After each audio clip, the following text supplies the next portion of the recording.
जय श्री कृष्णा। राधे राधे।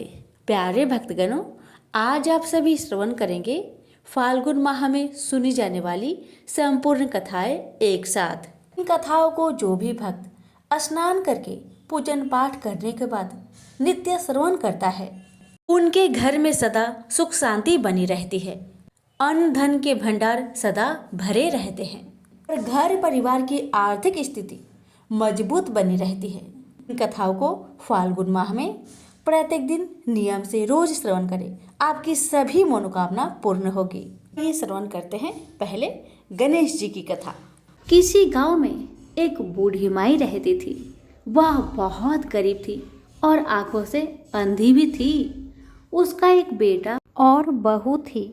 वह बुढ़िया सदैव गणेश महाराज की पूजा किया करती थी। एक दिन गणेश भगवान उसकी श्रद्धा भक्ति को देखकर बहुत प्रसन्न हुए।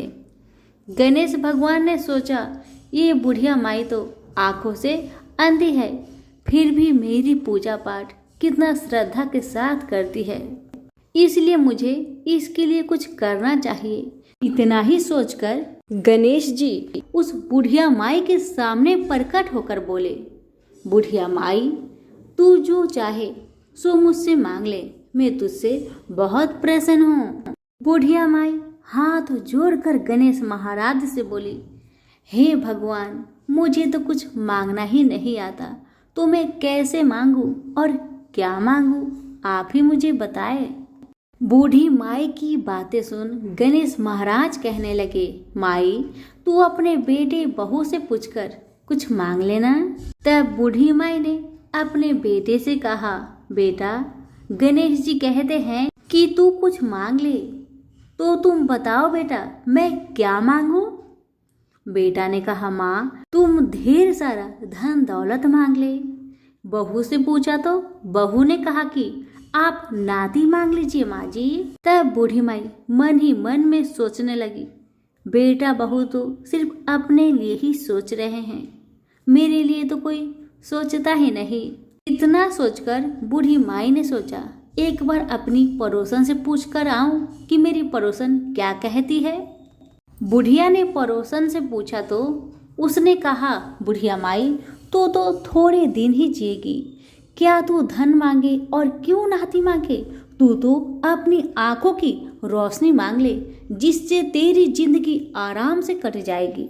बेटा बहू और पड़ोसन का राय लेकर बुढ़िया माई गणेश महाराज के पास आई और बोली, हे गणेश महाराज, यदि आप मुझ पर प्रसन्न है तो मुझे 9 करोड़ की माया दे, निरोगी काया दे, अमर सुहाग दे, आंखों की रोशनी दे, नाती दे, पोता दे और सब परिवार को सुख दे और अंत में मोक्ष दे।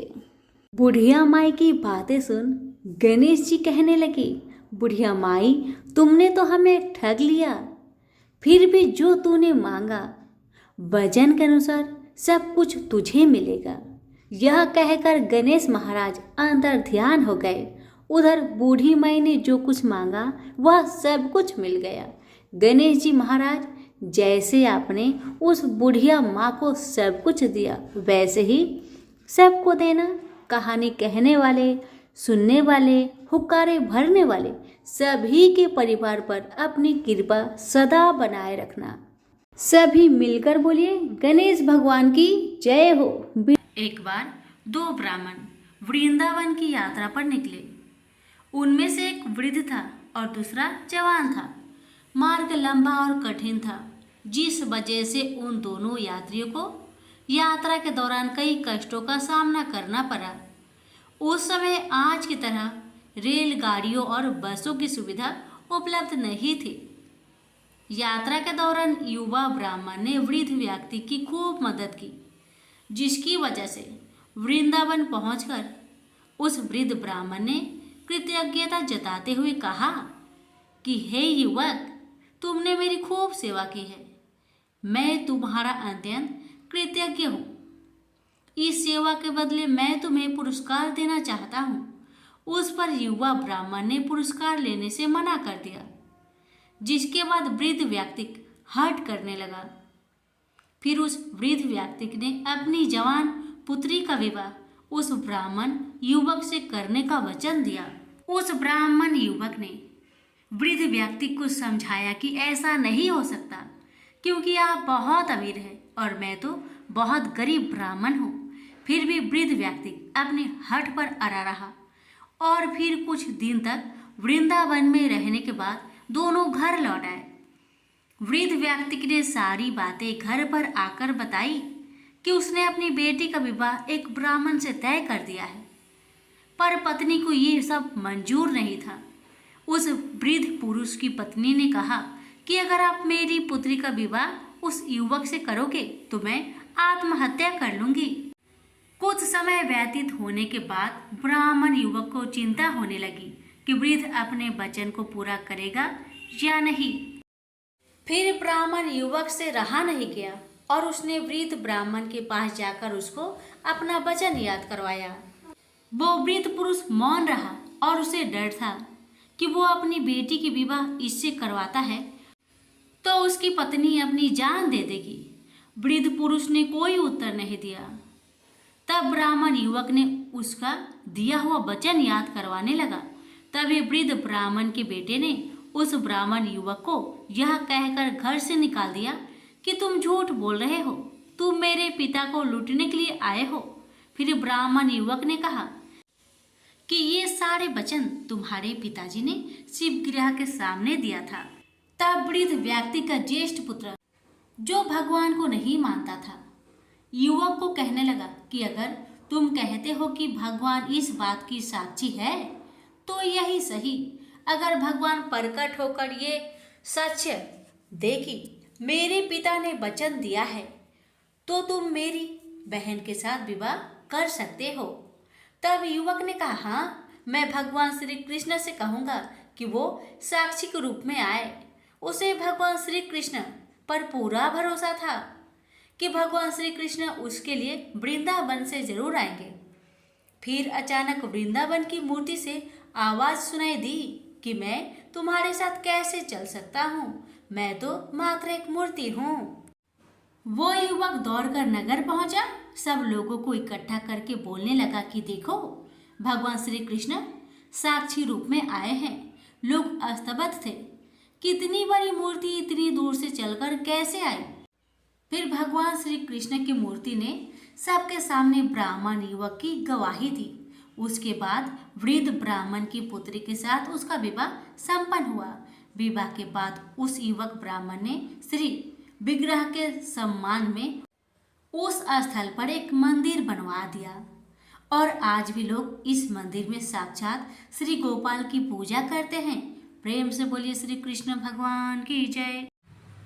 एक बार देवी सत्यभामा ने देवी रुक्मणी से पूछा कि दीदी, क्या आपको मालूम है कि श्री कृष्ण जी बार बार द्रौपदी से मिलने क्यों जाते हैं? कोई अपनी बहन के घर बार बार मिलने थोड़ी ना जाता है। मुझे तो लगता है कि कुछ गड़बड़ है। ऐसा क्या है जो बार बार द्रौपदी के घर जाते हैं? तो देवी रुक्मणी ने कहा, बेकार की बातें मत करो, ये बहन भाई का पवित्र संबंध है।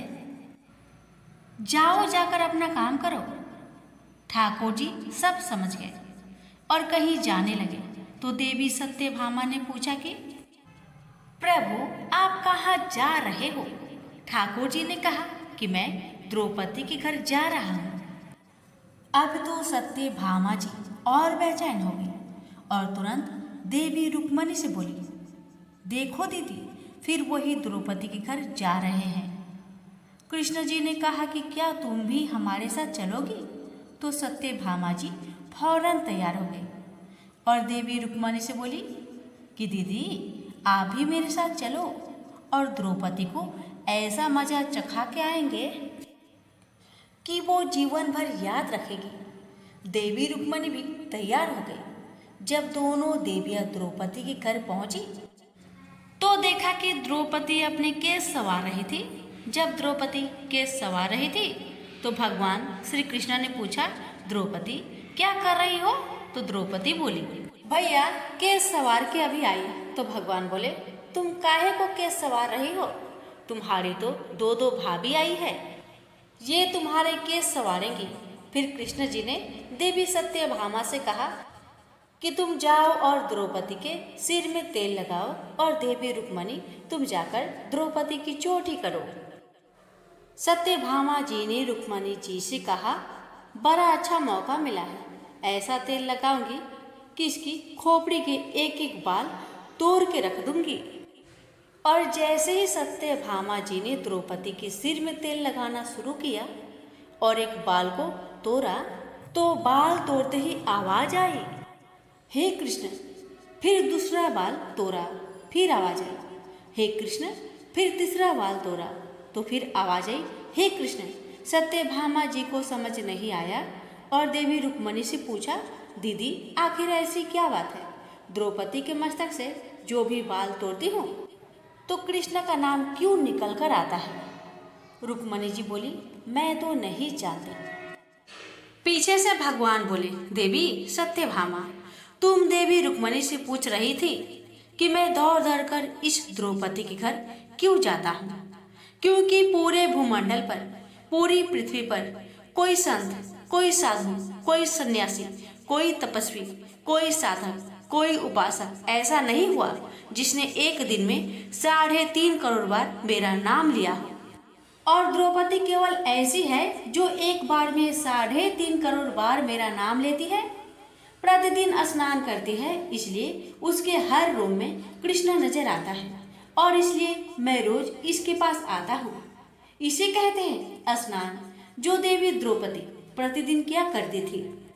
हम जो हर रोज साबुन, शैम्पू और तेल लगाकर अपने तन को स्वच्छ कर लिया, इसको केवल नहाना कहा गया है। स्नान का मतलब यह है, हमारे शरीर में 3.5 करोड़ रोम क्षेत्र है।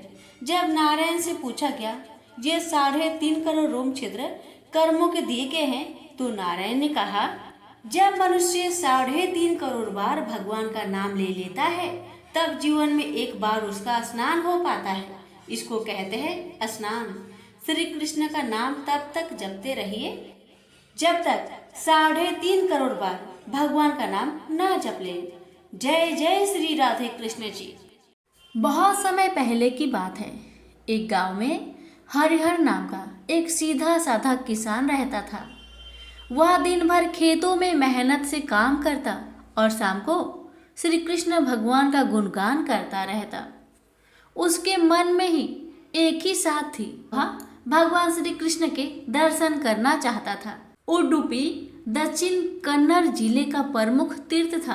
प्रतिवर्ष जब तीर्थ यात्रा वहां जाने को तैयार होते तो हरिहर का मन भी मचल जाता, किंतु धन की कमी के कारण उसका जाना ना हो पाता था। इसी तरह कुछ वर्ष बीत गए। हरिहर ने कुछ पैसे जमा कर लिए। घर से निकलते समय उसकी पत्नी ने बहुत सा खाने पीने का सामान बांध दिया। उन दिनों यातायात के साधनों का अभाव था। तीर्थयात्री पैदल ही जाया करते। रास्ते में हरिहर की भेंट एक बूढ़े व्यक्ति से हुई। बूढ़े के कपड़े फटे पुराने थे और पाँव में जूते तक नहीं थे। अन्य तीर्थयात्री उससे कतराकर आगे निकल गए, किंतु हरिहर से उसका दुख देखा ना गया। वह उस बूढ़े से पूछा, बाबा क्या आप भी उडुपी जा रहे हैं? बूढ़े की आंखों में आंसू आ गए। उसने रूधे स्वर में उत्तर दिया, मैं भला इस बूढ़े हालत में तीर्थ कैसे कर सकता हूँ? एक बच्चा तो बीमार है और दूसरे बेटे ने 3 दिन से कुछ खाना भी नहीं खाया। हरिहर भला व्यक्ति था, उसका मन पसीज गया। उसने निश्चय किया कि वह उडुपी जाने से पहले बूढ़े के घर जाएगा। बूढ़े के घर पहुंचते ही हरिहर ने सबको भोजन खिलाया, बीमार बच्चे को दवा दी। बूढ़े के खेत बीजों के अभाव से खाली पड़े थे। लौटते लौटते हरिहर ने उसे बीजों के लिए भी धन दे दिया। जब वह उडुपी जाने लगा तो उसने पाया कि सारा धन तो समाप्त हो गया है। वह चुपचाप अपने घर लौट आया। उसके मन में तीर्थ यात्रा न करने का कोई दुख न था, बल्कि उसे खुशी थी कि उसने किसी का भला किया है। हरिहर की पत्नी भी इस कार्य से प्रसन्न थी। रात को हरिहर ने सपने में भगवान कृष्ण को देखा। उन्होंने उसे आशीर्वाद दिया और कहा, हरिहर, तुम मेरे सच्चे भक्त हो। जो व्यक्ति मेरे ही बनाए मनुष्य से प्रेम नहीं करता वह मेरा भक्त कदापि नहीं हो सकता। तुमने उस बूढ़े की सहायता की और रास्ते से ही लौट आए। उस बूढ़े व्यक्ति के भेष में मैं ही था। अनेक तीर्थयात्री मेरी उपेक्षा करते हुए आगे बढ़ गए। एक तुमने ही मेरी विनती सुनी। मैं सदा तुम्हारे साथ रहूंगा। अपने स्वभाव से दया, करुणा और प्रेम का त्याग मत करना। हरिहर को तीर्थ यात्रा का फल मिल गया। तो प्रेम से बोलिए श्री कृष्ण भगवान की जय। एक बार राधा रानी जी सखी से बोली, सखी, तुम श्री कृष्ण की प्रसन्नता के लिए किसी देवता की ऐसा पूजा बताओ जो परम सौभाग्यवर्धक हो। तब समस्त सखियों में श्रेष्ठ चंद्रनन्ना ने अपने हृदय में एक क्षण तक कुछ विचार किया। फिर बोली, चंद्रनन्ना ने कहा, राधे, परम सौभाग्यदायक और श्री कृष्ण की भी प्राप्ति के लिए वरदायक व्रत तुलसी की सेवा। तुम्हें तुलसी का सेवा का ही नियम लेना चाहिए, क्योंकि तुलसी का यदि स्पर्श अथवा ध्यान, नाम, संकीर्तन, आरोपण, सिंचन किया जाए तो महान पुण्यप्रद होता है। राधे, जो प्रतिदिन तुलसी की 9 प्रकार से भक्ति करते हैं वे कोटि सहस्त्र योग तक अपने उस सत्कृत्य का उत्तम फल भोगते हैं। मनुष्य की लगाई हुई तुलसी जब तक शाखा पर शाखा, बीज, पुष्प और सुंदर दलों के साथ पृथ्वी पर बढ़ती रहती है, तब तक उनके वंश में जो जो जन्म लेता है वो सभी हो हजार कल्पों तक श्री हरि के धाम में निवास करते हैं। जो तुलसी मंजरी सिर पर रखकर प्राण त्याग करता है वो सैकड़ों पापों से युक्त क्यों न हो, यमराज उसकी ओर देख भी नहीं सकता। इस प्रकार चंद्रनन्ना की कही बात सुनकर राजेश्वरी श्री राधा ने साक्षात श्री हरि को संतुष्ट करने वाले तुलसी सेवन का व्रत आरंभ किया।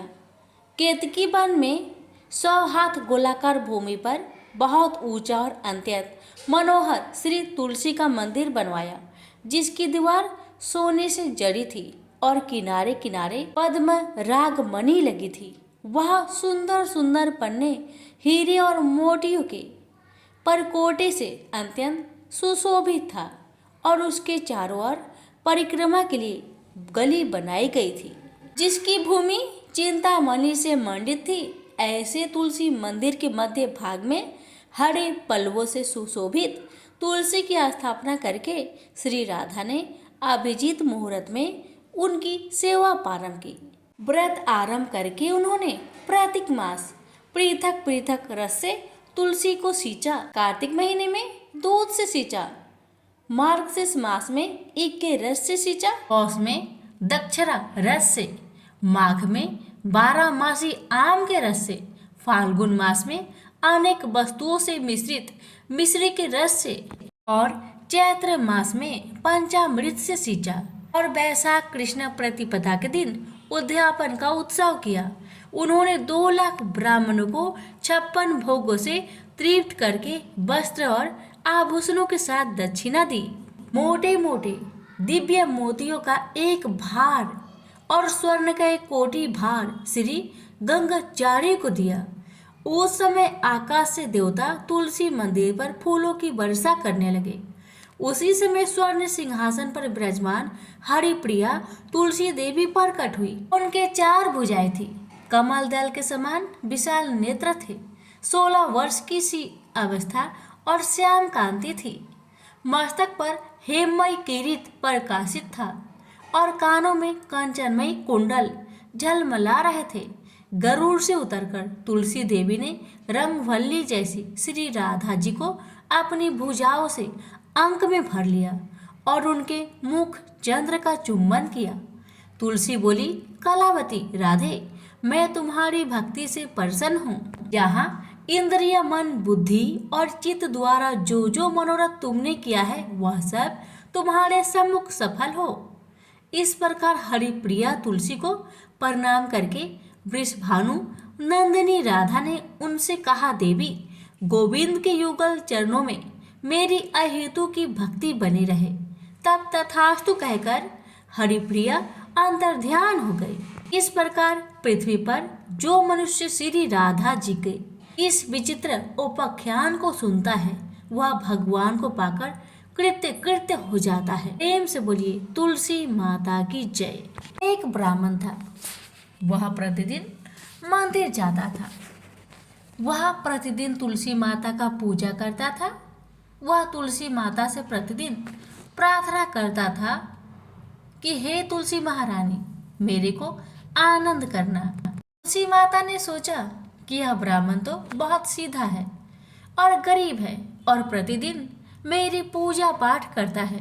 मैं इसके लिए कुछ न कुछ करना चाहती हूँ। तुलसी महारानी ने क्या किया, एक कन्या का रूप बनाकर बैठ गई और उस ब्राह्मण को बोली कि ब्राह्मण, मैं तेरा घर आना चाहती हूँ। ब्राह्मण ने सोचा कि मेरी 6 लड़कियां तो पहले से ही है और 7 लड़कियों का मैं कैसे पालन पोषण करूँगा, लड़कियों की शादी कैसे कराऊंगा, मेरे पास तो कुछ ऐसा भी नहीं है।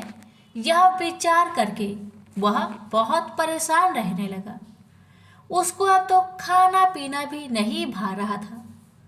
उसकी पत्नी ने एक दिन कहा, क्या बात है, आजकल आप बहुत दुखी रहते हैं, क्या कोई परेशानी है, मुझे बताइए। तो इस पर ब्राह्मण बोला कि मैं रोज मंदिर जाता हूँ, वहाँ पर एक छोटी सी सुंदर कन्या बैठी रहती है और वह मुझसे कहती है कि ब्राह्मण, मैं आपके घर आऊंगी। यही सोचकर मैं काफी परेशान रहने लगा हूँ। मेरी तो पहले से ही 6 लड़कियां हैं, अगर उसे लेकर चलाऊंगा तो 7 लड़की हो जाएगी, फिर मैं सबका पालन पोषण कैसे करूंगा। ब्राह्मणी बोली, अरे इसमें परेशान होने की क्या बात है, आ रही है तो आने दो। ब्राह्मण बोला कि पहले से ही अपने 6 लड़कियां तो है ही, उनकी भी तो अपनी शादी भी करवानी है। तो इस पर ब्राह्मणी बोली कि अरे ये तो कोई बात नहीं है, अपनी 6 लड़कियां की शादी करवाएंगे, वैसे ही 7वीं की भी करवा देंगे, अपन 7 लड़कियों की शादी साथ में करवा देंगे। अगले दिन जब वह ब्राह्मण मंदिर गया तो उस छोटी कन्या ने पूछा, ब्राह्मण, मैं आपके घर आऊं? तो ब्राह्मण बोला, हाँ चल बेटा चल।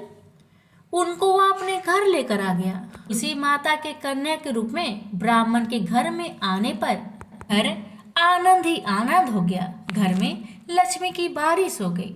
जब ब्राह्मण 7 कन्याओं की शादी के लिए वर ढूंढने जाने लगे तो उस छोटी सी कन्या ने कहा कि मेरे तो सालिग्राम जी के मंदिर में जाकर सालिग्राम जी को बोलना कि वह बारात लेकर आए। मेरी 6 बहनों के लिए आप अपने इच्छा अनुसार वर ढूंढ लेना। तुलसी महारानी के मेहरबानी से, उनकी कृपा से उसके तो सब जेवर कपड़ा खाना सब तैयार हो गए और अच्छी धूमधाम से उनकी शादी भी हो गई। और उस ब्राह्मण के तुलसी माता टुटमान हुई। तुलसी माता, जैसे आप ब्राह्मण पर अपनी कृपा बरसाए वैसे हम पर भी कृपा बरसाना, और जैसे आनंद ब्राह्मण के करा वैसे हम सब की करना। प्रेम से बोलिए तुलसी महारानी की जय। एक समय की बात है कि बहुत वर्ष पूर्व ऋषि मुनि भगवान को पाने के लिए कठोर तपस्या करते थे। यह तपस्या कैसी रहती थी? एक पांव पर खड़े होकर नमस्कार की मुद्रा में भगवान का नाम जप करना, पानी में नमस्कार की मुद्रा में खड़े रहकर अखंड भगवान का नाम जप करना, हिमालय जैसे पर्वत पर जाकर अंत ठंड में एक ही जगह अनेक वर्ष तक बैठकर नाम जप करना, इस प्रकार तपस्या की जाती थी। तपस्या के समय न कुछ खाया जाता था न ही पिया जाता था। इसी प्रकार कठोर तपस्या करने के बाद भगवान भक्त पर प्रसन्न होकर उन्हें आशीर्वाद देते थे। इसी प्रकार भगवान शंकर को पति रूप में पाने के लिए माता पार्वती कठोर तपस्या कर रहे थे। तपस्या के समय वह भगवान के चिंतन में ध्यान मग्न बैठी थी।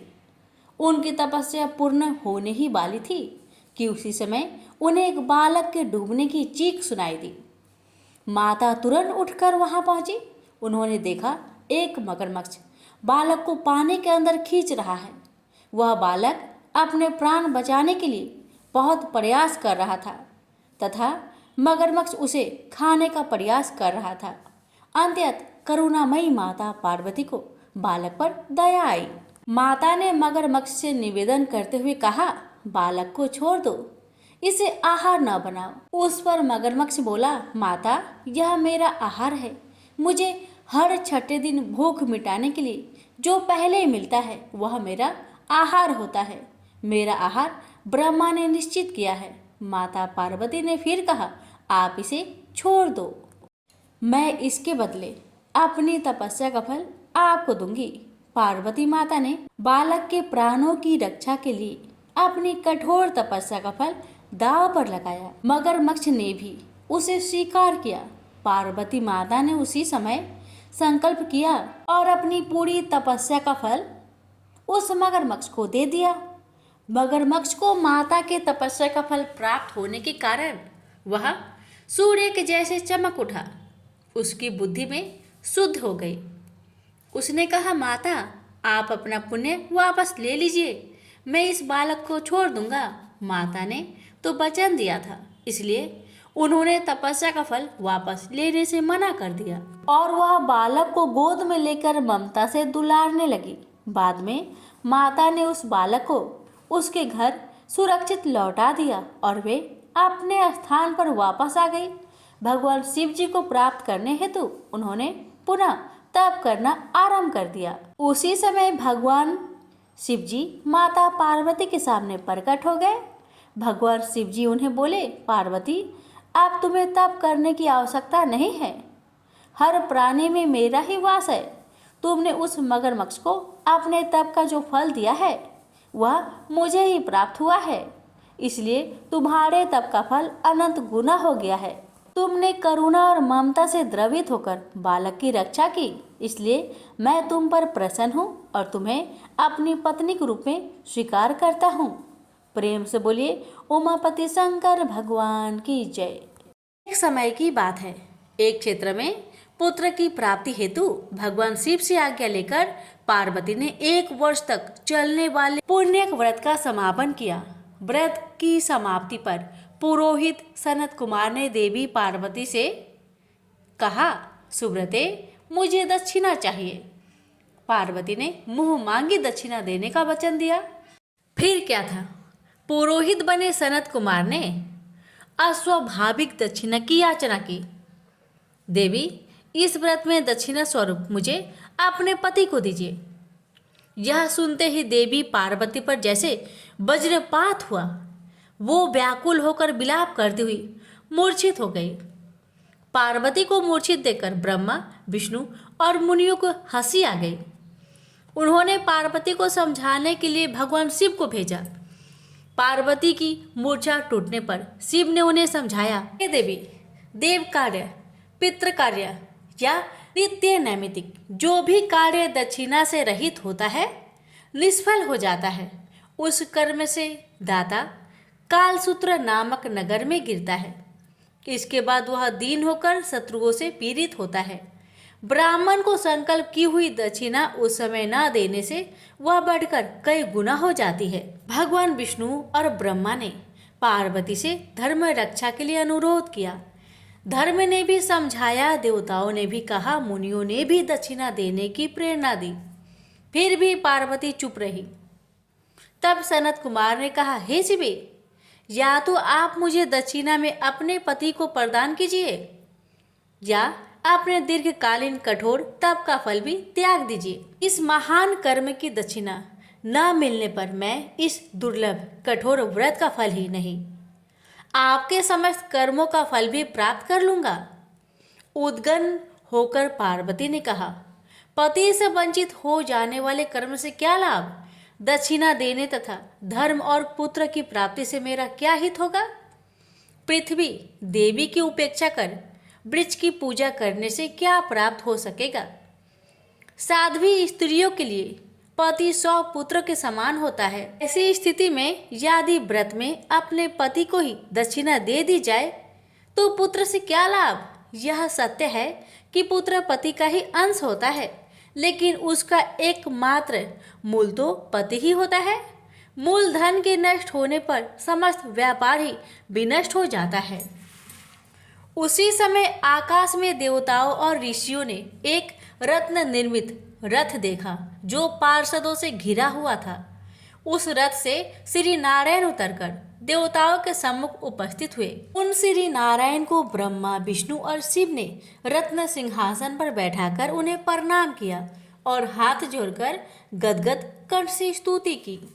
वहां का सारा वृत्तांत जानकर श्री नारायण ने कहा, शिव प्रिया पार्वती का यह व्रत लोक शिक्षा के लिए है, अपने लिए नहीं, क्योंकि ये तो स्वयं समस्त व्रतों एवं तपस्याओं का फल प्रदान करने वाली है।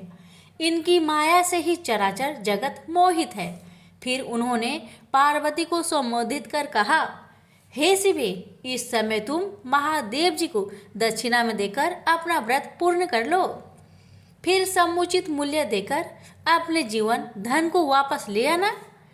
गौओं की भांति शिव भी विष्णु के शरीर में ही है, अतः तुम ब्राह्मण और गो मूल्य प्रदान कर अपने पति को लौटा लेना। यह कहकर वे अंतर ध्यान हो गए।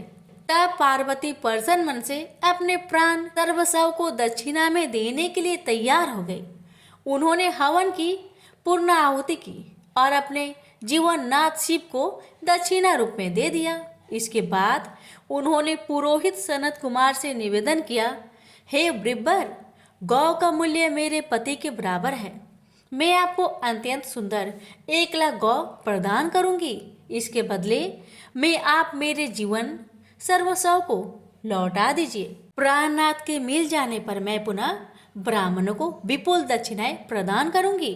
तब सनत कुमार ने पार्वती से कहा, हे देवी, मैं ब्राह्मण हूँ, मैं 1,00,000 गौ लेकर क्या करूँगा? इस दुर्लभ रत्न के सामने 1,00,000 गौ की क्या तुलना है?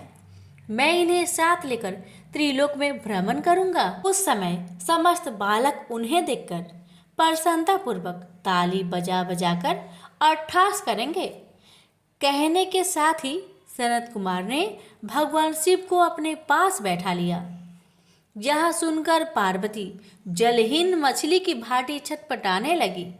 उन्होंने मन ही मन सोचा, कैसा दुर्भाग्य है मेरा कि मुझे ना तो अभिष्ट देव का दर्शन ही हुआ और ना ही व्रत का फल प्राप्त हो सका। आधीर होकर वे अपने प्राण त्यागने के लिए प्रस्तुत हो गई। अकस्मात उसी समय आकाश में तेज समूह प्रकट हुआ। उस तेज समूह को देखकर पार्वती ने उससे अपने ऊपर दया करने को कहा और उस महान तेजो राशि के मध्य विश्व मोहन श्री कृष्ण स्वरूप का दर्शन किया। ऐसे भुवन मोहन अनूप रूप को देखकर भगवती पार्वती उसी के सदृश पुत्र की कामना करने लगी और उसी क्षण उन्हें वह वर भी प्राप्त हो गया। तदंतर वह तेज वही तिरोहत हो गया। तब देवताओं ने ब्रह्मा पुत्र सनत कुमार को समझाया। सनत कुमार ने दिगंबर शिव को उनकी प्राणेश्वरी पार्वती को लौटा दिया। तो प्रेम से बोलिए उमापति शंकर भगवान की जय। प्राचीन समय की बात है। एक नगर में एक बड़ा व्यापारी रहता था। वह जहाजों में माल लदवाकर दूसरे देशों में भेजा करता था। वह जिस प्रकार अधिक धन कमाता था, उसी प्रकार जी खोलकर दान भी करता था। परंतु उसकी पत्नी अत्यंत कंजूस थी। वह किसी को एक दमड़ी भी दान नहीं देती थी। एक बार सेठ जब दूसरे देश व्यापार करने गया तो पीछे से बृहस्पति भगवान साधु का वेश धारण करके व्यापारी की पत्नी के समक्ष उपस्थित हुए और भिक्षा मांगने लगे। तब व्यापारी की पत्नी ने साधु महाराज से कहा, हे साधु महाराज, मैं इस दान और पुण्य से तंग आ गई हूँ। आप कोई ऐसा उपाय बताए जिससे मेरा सारा धन नष्ट हो जाए और मैं आराम से रह सकूं। मैं यह धन लूटता हुआ नहीं देख सकती। बृहस्पति भगवान ने कहा, हे देवी, तुम बड़ी विचित्र हो। संतान और धन से कोई दुखी होता है भला? अगर अधिक धन है तो इसे शुभ कार्यों में लगाओ, कुंवारी कन्याओं का विवाह करवाओ विद्यालय और बाग बगीचों का निर्माण कराओ। ऐसे पुण्य कार्य करने से तुम्हारा लोक परलोक सार्थक हो सकता है। परंतु साधु की इन बातों से व्यापारी की पत्नी को खुशी नहीं हुई। उसने कहा, मुझे ऐसी धन की आवश्यकता नहीं है जिसे मैं दान में दूं। तब बृहस्पति देव बोले, यदि तुम्हारी ऐसी इच्छा है तो तुम एक उपाय करना। 7 बृहस्पतिवार घर को गोबर से लिपना और अपने केसों को पीली मिट्टी से धोना। केसों को धोते समय स्नान भी करना। व्यापारी से हजामत बनाने को कहना। भोजन में मांस मदिरा खाना। कपड़े अपने घर धोना। ऐसा करने से तुम्हारा सारा धन नष्ट हो जाएगा। इतना कहकर बृहस्पति भगवान अंतर ध्यान हो गए। व्यापारी की पत्नी ने बृहस्पति देव के कहे अनुसार 7 बृहस्पतिवार वैसा ही करने का निश्चय किया। केवल 3 बृहस्पतिवार बीते कि उसके समस्त धन संपत्ति नष्ट हो गई और वह परलोक सिधार गई। जब व्यापारी वापस आया तो उसने देखा कि उसका सब कुछ नष्ट हो चुका है। यह देखकर व्यापारी ने अपनी पुत्री को सत्वाना दी और दूसरे नगर में जाकर बस गया। वहाँ वह जंगल से लकड़ी काट कर लाता और शहर में बेचता था। इस तरह वह अपना जीवन व्यतीत करने लगा। एक दिन उसकी पुत्री ने दही खाने की इच्छा प्रकट की, लेकिन व्यापारी के पास दही खरीदने के पैसे नहीं थे। वह अपनी पुत्री को अवशासन देकर जंगल में लकड़ी काटने चला गया। वह एक वृक्ष के नीचे बैठकर अपनी पूर्व दशा पर विचार करके रोने लगा। उस दिन बृहस्पतिवार का दिन था। तभी वहाँ बृहस्पति देव साधु के रूप में सेठ के पास आए और बोले, हे मनुष्य, तू इस जंगल में किस चिंता में बैठा है? तब व्यापारी बोला, हे महाराज, आप सब कुछ जानते हैं। इतना कहकर व्यापारी अपनी कहानी सुनाकर रो पड़ा।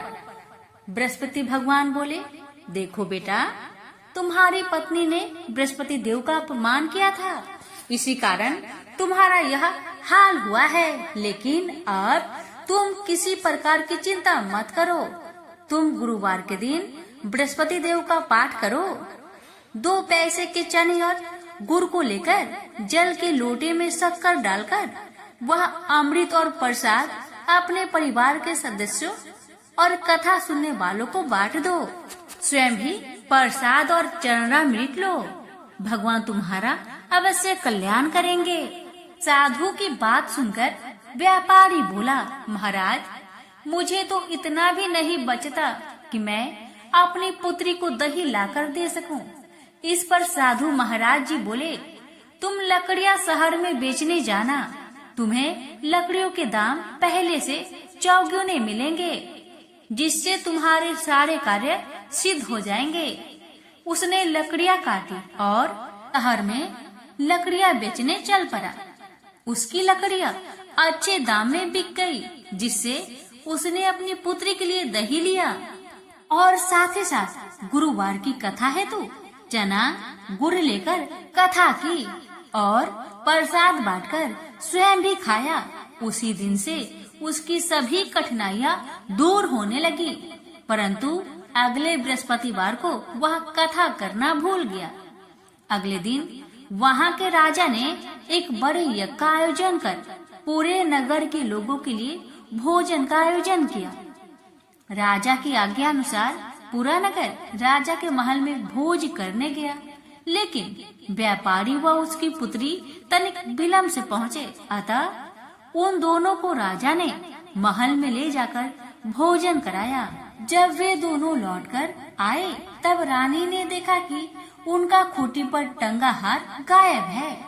रानी को व्यापारी और उसकी पुत्री पर संदेह हुआ कि उसका हार उन दोनों ने ही चुराया है।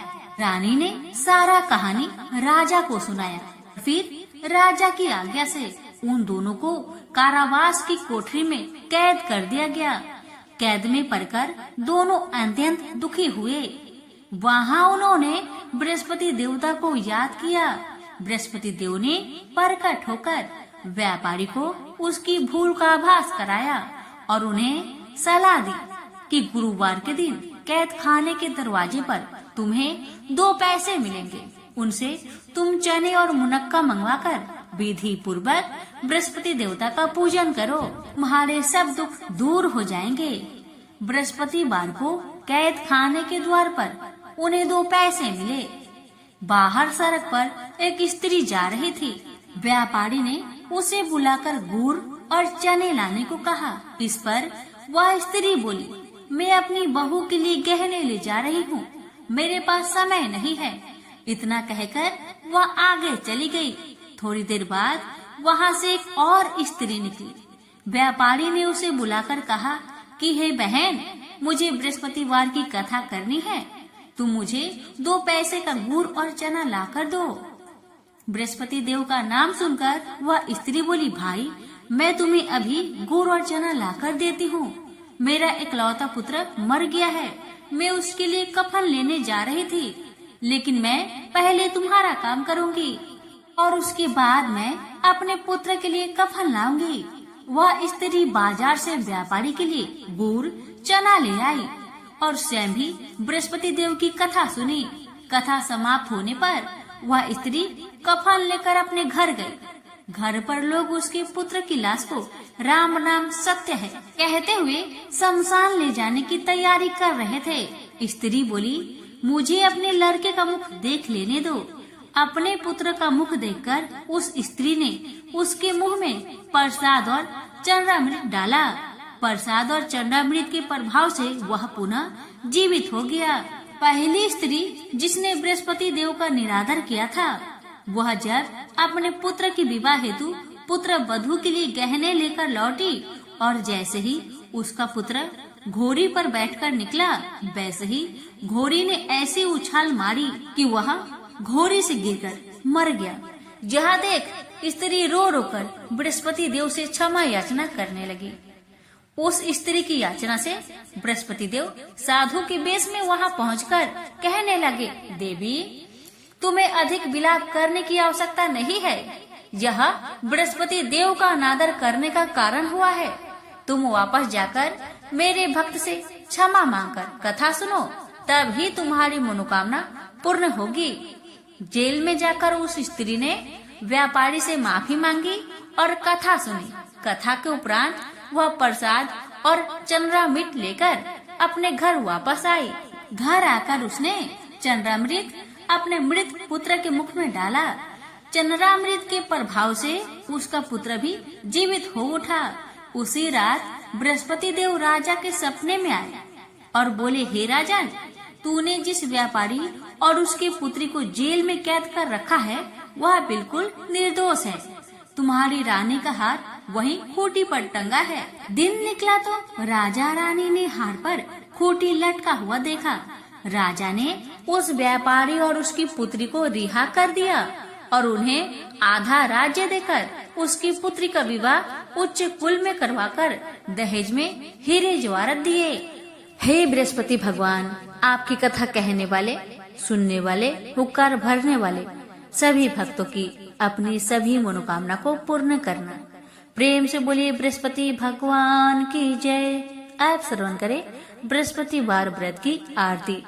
ओम जय बृहस्पति देवा, ओम जय बृहस्पति देवा, जय बृहस्पति देवा। छिन छिन भोग लगाऊं कदली फल मेवा।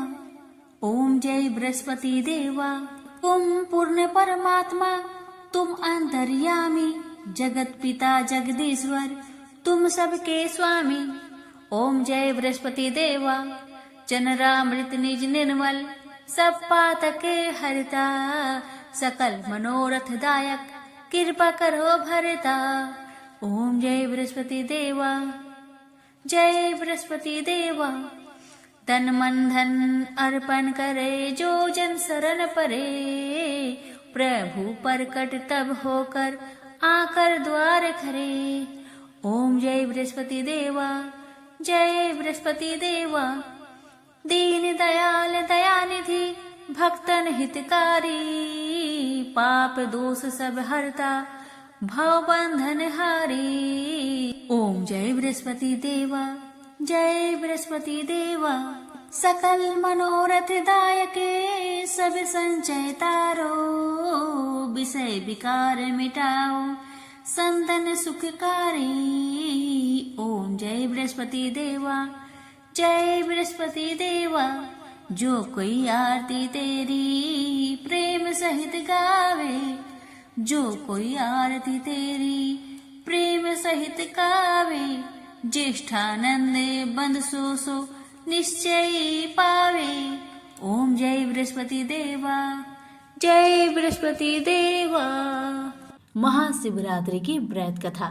एक बार पार्वती ने भगवान शिव शंकर से पूछा, ऐसा कौन सा श्रेष्ठ तथा सरल व्रत पूजन है जिससे मृत्यु लोक के प्राणी आपकी कृपा सहज ही प्राप्त कर लेते हैं। उत्तर में शिवजी ने पार्वती को शिवरात्रि के व्रत के विधान बताकर यह कथा सुनाई। एक गांव में एक शिकारी रहता था। पशुओं की हत्या करके वह अपने कुटुंब को पालता था। वह एक साहूकार का ऋणी था, लेकिन उसका ऋण समय पर न चुका सका। क्रोधवश साहूकार ने शिकारी को शिव मठ में बंदी बना लिया। संयोग से उस दिन शिवरात्रि थी। शिकारी ध्यान मग्न होकर शिव संबंधी धार्मिक बातें सुनता रहा। चतुर्दशी को उसने शिवरात्रि की कथा भी सुनी। संध्या होते ही साहूकार ने उसे अपने पास बुलाया और ऋण चुकाने के विषय में बात की। शिकारी अगले दिन सारा ऋण लौटा देने का वचन देकर बंधन से छूट गया। अपनी दिनचर्या के भांति वह जंगल में शिकार के लिए निकला, लेकिन दिन भर बंदी गृह में रहने के कारण भूख प्यास से व्याकुल था। शिकार करने के लिए वह एक तालाब के किनारे बेल वृक्ष पर पड़ाव बनाने लगा। बेल वृक्ष के नीचे शिवलिंग था जो बेल पत्रों से ढका हुआ था। शिकारी को उसका पता न चला। पड़ाव बनाते समय उसने जो टहनियां तोड़ी वो संयोग से शिवलिंग पर जा गिरी। इस प्रकार दिन भर भूखे प्यासे शिकारी का व्रत भी हो गया और शिवलिंग पर बेलपत्र भी चढ़ गए।